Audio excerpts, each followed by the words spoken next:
இந்த ஆண்டு துவக்கத்துல தன்னுடைய தமிழக வெற்றிக் கழகம் கட்சியுடைய அறிவிப்பு வெளியிட்ட தளபதி விஜய் அவர்கள் தான் ஏற்கனவே ஒப்புக்கொண்டுள்ள 2 திரைப்படங்களுடைய பணிகளை முடித்துவிட்டு முழு நேர அரசியல்ல பயணிக்க உள்ளதாக அதனுடைய அறிவிப்பு ஒன்றை வெளியிட்டார். இந்த நிலையில இந்த 2 திரைப்படங்கள்ல ஏற்கனவே the greatest of all time திரைப்படம் வெளியாகி உலக அளவுல 600 கோடிகளுக்கு மேல வசூல் சாதனையுமே படைச்சது.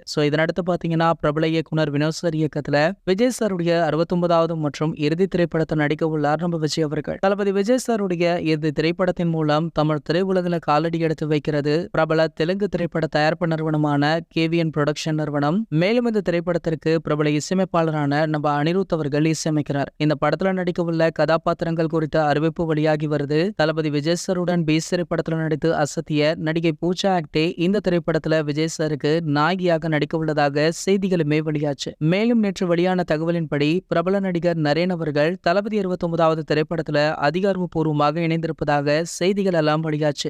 இவரை அடுத்து பிரியாமணி, பாபி தியோல் அப்படின்னு இந்த படத்துடைய காஸ்ட் அண்ட் க்ரூ அனைவருமே சமமாசாக இருக்கு அப்படின்னு ரசிகர்களுமே சொல்லிட்டு இருக்காங்க. இதெல்லாம் ஒரு பக்கம் இருக்க, இன்று பாத்தீங்கன்னா இந்த படத்துடைய பூஜை மிக பிரம்மாண்டமாக நடந்துட்டு இருக்கா. பூஜையில் எடுக்கப்பட்ட புகைப்படங்கள், வீடியோக்கள் தான் தற்போது சோஷியல் மீடியாக்கள்ல டாப் ட்ரெண்டிங்ல இடம் பிடிச்சிருக்கு. இந்த பூஜையில படத்துல ஒர்க் பண்ற அனைத்து காஸ்ட் அண்ட் க்ரூமே கலந்து கொள்ள உள்ளதாக செய்திகளுமே வெளியாகி இருக்கு. இது போன்ற நம்ம தளபதியை பற்றி வெளியாகிற அனைத்து செய்திகளுமே நீங்கள் உடனே தெரிஞ்சுக்க நம்மளுடைய தளபதி டாக்கீஸ் அப்படின்ற நம்ம சேனலை சப்ஸ்கிரைப் பண்ணிக்கோங்க.